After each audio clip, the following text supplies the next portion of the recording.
चाणक्य उवाच by the unknown बाबा। आप्दर्थे धनं रक्षेत् श्रीमता कुत आपदा कदाचित् चलिता लक्ष्मीः संचितोपि विनश्यति। तो चाणक्य नीति की किताब से ये उठाया गया दोहा। इसमें चाणक्य महाराज का ये कहना है कि मनुष्य को हमेशा जो धन है या जो पैसा है वो हमेशा इमरजेंसी के लिए स्टोर करके चलना चाहिए, ठीक है। लेकिन कुछ यहाँ पे सज्जन शब्द का जो यूज़ हुआ है, basically it is this word is basically for the rich. तो जो रिच हैं, जिनके पास अच्छा पैसा है, उनका ये मानना है कि भाई उनको कौन सी आपत्ति आएगी क्योंकि उनके पास तो धन है। लेकिन वो ये भूल रहे हैं कि लक्ष्मी भी जो है चंचला है, ठीक है। इसका मतलब ये है कि कभी ना कभी वो भी उन्हें छोड़ के जा सकती है। इसका अपन थोड़ा सा और सेंस समझते हैं, इसका कनेक्शन कैरेक्टर बिल्डिंग से कैसे है। तो बेसिकली होता ये है कि जब हम धन संचय करते हैं किसी एक पर्पस के लिए, तो वो संग्रह होता है, ठीक है। समझिए आपको ऐसा, आपको अगर कार लेना है, घर लेना है, या कोई भी पर्पस डिफाइंड हो और उसके लिए आप पैसा रखना शुरू करेंगे, ठीक है, तो आपका संचय जल्दी होगा, ठीक है। ये लक्ष्मी की प्रॉपर्टी है, देवी लक्ष्मी की प्रॉपर्टी है, यानी कि वो एक ऐसी एनर्जी है जो किसी पर्पस को फुलफिल करने के लिए स्टोर होती है, ठीक है। लेकिन बेसिकली धन का संचय करने के लिए भी आपके पास कैरेक्टर बिल्डिंग होना ज़रूरी है, आपका कैरेक्टर प्यूरिफाइड होना बहुत ज़रूरी है।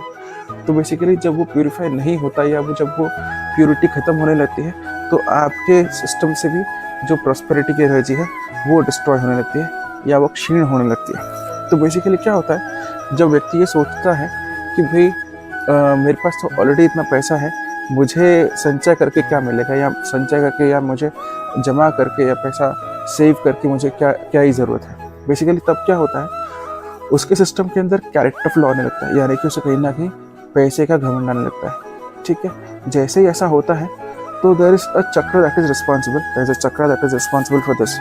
तो वो चक्र के अंदर उस फ्लॉ की एनर्जी फ्लो करने लगती है, इसके कारण वो चक्र somewhere starts getting locked, somewhere starts getting inactive, ineffective.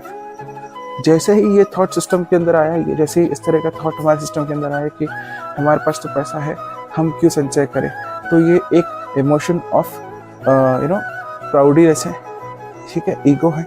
तो इस तरह की एनर्जी जब हमारे सिस्टम में आई, यानी कि हमारे सिस्टम और कैरेक्टर के अंदर फ्लॉ आया, जिसके कारण अब यहाँ से फ्रॉम दिस पॉइंट ऑन अब उस व्यक्ति के पास धन की संचय होने की एबिलिटी कम होने लगेगी, प्लस जो धन संचय किया गया है, जो स्टोर किया गया है मनी, अब वो भी घटने लगेगा।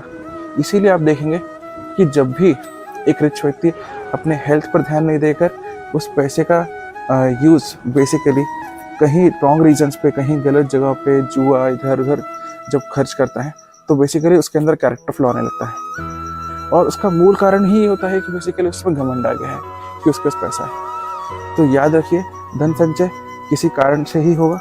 अब आप किसी इंटेंशन को बनाइए, आपको कार लेना है, घर लेना है, बच्चे के लिए, स्टडीज़ के लिए, खुद के डेवलपमेंट के लिए एक पर्टिकुलर डिफाइन कीजिए।